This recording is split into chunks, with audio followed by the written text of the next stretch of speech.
আজ আমরা যাকে সঙ্গে পেয়েছি তিনি বাংলাদেশের সাবেক প্রধানমন্ত্রী শেখ হাসিনা। প্রফেসর আসিফ নজরুলকে আমি স্বাগত জানাতে চাই। প্রফেসর আসিফ নজরুল আসলে আইন উপদেষ্টা, তবে আমি প্রথমে শেখ হাসিনার কাছে একটু যেতে চাই। 26 লক্ষ ভারতীয়, যদিও এটার কথা আপনি আগে বলছেন। আসিফ নজরুল সে উপদেষ্টা বলেছিল 26 লক্ষ ভারতীয় নাগরিককে নাকি আমরা সরকারি চাকরি দিয়ে রেখেছি, কিন্তু আজ পর্যন্ত কি তার একটা নামও দিতে পেরেছে বা তাদের চাকরি থেকে তারা বিদায় দিয়েছে? 26 লক্ষ কোথায় চাকরি দিলাম? আমার বেসামরিক প্রশাসনে কর্মরত আছে 14,43,518 জন কর্মকর্তা কর্মচারী। তাহলে 26 লক্ষ কোথায় আমি চাকরি দিয়েছি ভারতীয়দের? তার কোনো জবাব আছে? কে জবাব নেবে তার কাছ থেকে? ইউনূস জবাব দিক, আসিফ নজরুল জবাব দিক। এরকম মিথ্যা বয়ান দিয়ে মানুষকে তারা বিভ্রান্ত করেছিল। আজকে যারা বিভ্রান্ত হয়েছে তারা কি এটা উপলব্ধি করতে পারেন যে কত বড় মিথ্যাবাদী, কত বড় মিথ্যাবাদী? এইভাবে মিথ্যা অপপ্রচার চালিয়ে মানুষকে বিভ্রান্ত করেছে। এখনও যদি কেউ সজাগ না হয় আমার কিছু বলার নেই।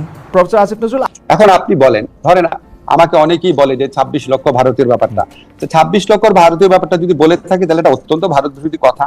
তো একই সাথে 26 লক্ষ ভারতীয় বললেন, এটা এত বড় একটা কথা বললেন আপনি, আবার বলে ভারতের দালাল, কোনো কিছু ঠিক নাই। 26 লক্ষ ভারতের ব্যাপারে ভাই একটা কথা ব্যাখ্যা করি। আমরা যখন 15 বছর অ্যাক্টিভিজম করতাম, অনেক জায়গায় অনেক ভাষণ দিতাম, অনেক বক্তব্য দিতাম, যখন আমরা বক্তব্য দিতাম প্রত্যেকটা কথা অ্যাকিউরেট হতো না। এখানে আমি সিপিডির একটা রিসার্চ পেয়েছিলাম, আমি এটা আগের অনুষ্ঠানে ডিটেইল বলেছি, বলেছে 5 লক্ষ, সিপিডি বলেছে 5 লক্ষ, আরেকটা বলছে এর চেয়ে অনেক বেশি হতে পারে।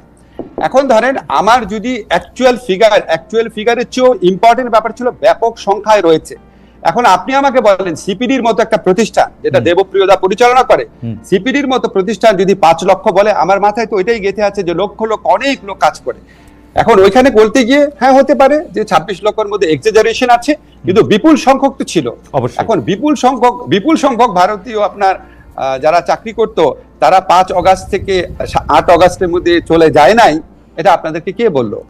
ওই সিচুয়েশন দেখে যদি আওয়ামী লীগের, একটা সেকেন্ড ভাই, আওয়ামী লীগের যদি হাজার হাজার লোক চলে যেতে পারে, ভারতীয় লোক চলে যাওয়ার কথা না।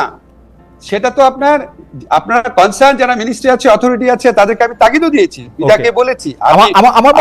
আমার মনে হয় যে এই ব্যাপারটা আপনি আসলে বলেছেন, পরিষ্কার করেছেন, এবং চলে যেতে পারে সেই সংখ্যা। তারা আবার যেহেতু আপনি যখন বলেছিলেন যে ভারতীয় একটা বিপুল সংখ্যায় কাজ করতে পারে, এবং সিপিটির উদাহরণটা দিয়েই আপনি বলেছিলেন, এবং জনাব তৌহিদ হোসেন যিনি আজকে পররাষ্ট্র উপদেষ্টা তিনিও কাছাকাছি একটি কথা বলেছিলেন, এবং সেইটার ব্যাখ্যা নানা রকম হতে পারে। যেহেতু তারা কি বলে নিবন্ধিত উপায়ে কাজ করতেন না, তাদের আসলে চলে যাওয়াটা অনেক বেশি সহজ, মানে বাস ধরে ট্রেন ধরে চলে গেলেই হলো।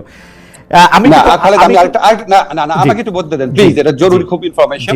ধরেন আমাদের এখানে যারা ভারতীয়রা কাজ করতো, এটা আমরা ইনভেস্টিগেট করে জেনেছি, ওনাদের ওয়ার্ক পারমিট ছিল না। এটা কিভাবে সম্ভব হয়েছিল? এটা হাসিনা সরকার একটা ব্যবস্থা করেছিল, যখন একটা কোম্পানি কাজ পেত, ধরেন ভারতীয় একটা কোম্পানি একটা প্রকল্প পেল, ভারতীয় কোম্পানি যখন প্রকল্পটা পাগল, প্রকল্পের যারা স্টাফ ছিল তাদের জন্য কোনো ওয়ার্ক পারমিট লাগতো না।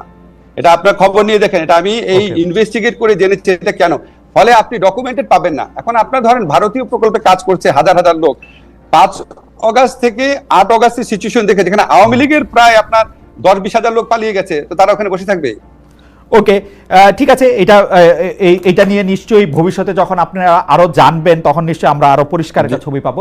আচ্ছা, আমি প্রফেসর ডক্টর মোহাম্মদ ইউনূস, আপনি আগেই বলেছেন জনাব তারেক রহমানের সাথে সাক্ষাৎ করার কথা আছে, কিন্তু তার আগেও আমরা চেথাম হাউসে যে ইন্টারভিউ দেখলাম, সেই ইন্টারভিউতে দেখলাম যে তিনি বলছেন যে নির্বাচিত সরকার এলে তিনি থাকবেন না, এটা তিনি জোর দিয়ে বলছেন। পাশাপাশি তিনি বলছেন যে তার ক্যাবিনেটে যারা আছেন তারাও কিন্তু থাকবেন না বা আগ্রহ দেখাবেন না। এখানে আমার দুইটা প্রশ্ন আছে আপনার সম্পর্কে। তো আমরা শুনি যে আপনি অলরেডি আমাদের, মানে আমি এখন যে শহরে আছি সেই শহরে বাড়ি কিনছেন, থাকতে শুরু করেছেন, আপনার পরিবার সেখানে থাকছে, এবং আপনি যুক্তরাষ্ট্রে সেটেল হবেন, এইগুলি কেউ কেউ আমাকে খুব জোর দিয়েও বলছেন। আপনি যদি একটু বলতেন। আচ্ছা, এটা তো হঠাৎ আকস্মিকভাবে প্রসঙ্গটা এলো, তাও বলছি আপনাকে যে যারা বা যে এই গুজবটা রটিয়েছে যে যুক্তরাষ্ট্রে আমরা বাড়ি কিনেছি, আমার পরিবার চলে গেছে, এবং যারা এগুলি বিশ্বাস করেছেন তাদের কাছে আমি একটা বিনীতভাবে প্রশ্ন করি যে আপনারা যার কথা শুনে বিশ্বাস করেছেন তার কাছে আপনারা কেন জানতে চান না উনি বাড়িটা কোথায় কিনেছে, অ্যাড্রেসটা কোথায়, ওই বাসাটার ছবিটা কোথায়। আপনি আমেরিকাতে আছেন অনেকদিন ধরে, আপনি জানেন আমেরিকায় যদি কেউ কোনো প্রপার্টি ওন করে, ফ্ল্যাট হোক জমি হোক, আমি বা আমার স্ত্রী বা আমার পরিবারের সদস্য, এটা পাবলিক ডকুমেন্ট। পাবলিক ডকুমেন্ট না হলেও আপনি পেইড যে সার্ভিস প্রোভাইডার আছে তাদের কাছ থেকে যে কোনো ভাবে এটা জানা সম্ভব। সম্ভব কিনা বলে? রাইট, সম্ভব, সম্ভব। একদমই সম্ভব। তো যারা প্রপার্টি করে লুকানো সম্ভব না স্যার, আমেরিকা প্রপার্টি করে লুকানো সম্ভব না। জি জি, যারা এই মিথ্যা, যারা খালেদ একটা মিনিট, যারা এই মিথ্যাচারটা করেছে এবং যারা এটা এই মিথ্যাচারে বিশ্বাস করেছেন, তাদের কাছে আমার কয়েকটা কথা আছে। আপনারা নিশ্চয়ই জানেন যে কারো সম্পর্কে সম্পূর্ণ মিথ্যাচার করা, চরিত্র হরণ করা, দোষারোপ করা, এটা ইসলামের দৃষ্টিতে মহাপাপ। এবং আপনি এই মহাপাপটা যারা করলো তাদের কাছে এটা প্রমাণ না যদি আপনি এই মহাপাপীর কথা প্রচার করেন বা শেয়ার করেন, আপনিও মহাপাপ করছেন। ঠিক আছে? আল্লাহর ভয় করেন। আপনাদেরকে আমি গ্যারান্টি দিচ্ছি যে আমেরিকাতে আমার কোনো প্রপার্টি নাই, আমেরিকাতে আমার পরিবারের কারো কোনো প্রপার্টি নাই, আমাদের কোনো ব্যাংক অ্যাকাউন্ট নাই, কিচ্ছু নাই। কিন্তু আপনাদের কাছে আমার এক্সপেকটেশন হচ্ছে যে বা যারা এই মিথ্যাটা রটিয়েছে তাদেরকে বলবেন প্রমাণ দিতে, 1 নাম্বার। 2 নাম্বার হচ্ছে, বাংলাদেশে তো আমার বাচ্চারা স্কুলে পড়ে, ঠিক আছে? সেই স্কুলে যারা সহপাঠী আছে, টিচার আছে, তারপর আমার স্ত্রী এক জায়গায় অত্যন্ত প্রসিদ্ধ একটা জায়গায় 6 বছর যাবত ইকোনমিস্ট হিসেবে কাজ করে। উনি বিভিন্ন ইকোনমিক মানে কনফারেন্সে যান। এখানে কারো না কারো কাছ থেকে তো জানা একটা সোর্স লাগবে, কাউকে না কাউকে বলতে। কারো কাছ থেকে যদি না শুনে, কেউই বললো না, আমার ওয়াইফের কলিগ, আমার বাচ্চার স্কুলের টিচার, আমার কলিগ, আমার প্রতিবেশী, কারো কোনো সূত্র উল্লেখ না করে, বাসার অ্যাড্রেস না দিয়ে, দলিল না দিয়ে, কোনো সাক্ষ্য প্রমাণ ছাড়া একটা মানুষ একটা কথা বলে আপনি এটা বিশ্বাস করলেন। এবং এই যে বিশ্বাস করলেন, দাঁড়ান একটা মিনিট খালেদ, আমাকে বলতে হবে, আপনি যেহেতু প্রসঙ্গ তুললেন, আপনি যে বিশ্বাস করলেন, এখন আপনার দায়িত্ব হচ্ছে যে এই কথাটা রটিয়েছে বা যেই কথাগুলো রটিয়েছে তাদেরকে বলেন যে কোনো একটা প্রমাণ হাজির করার। যদি সে প্রমাণ হাজির করতে না পারে বা তারা যদি প্রমাণ হাজির করতে না পারে, তাহলে তাদের কোনো কথা বিশ্বাস করবেন না।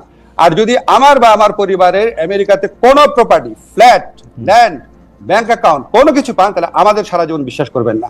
বাংলাদেশে যত অনুসন্ধানী সাংবাদিক আছে, আমেরিকাতে যত অনুসন্ধানী সাংবাদিক আছে, সবার কাছে চ্যালেঞ্জ ছুড়ে দিলাম, এই মিথ্যাবাদী এর পরিচয়, এর মিথ্যাচারের মুখোশ উন্মোচন করেন।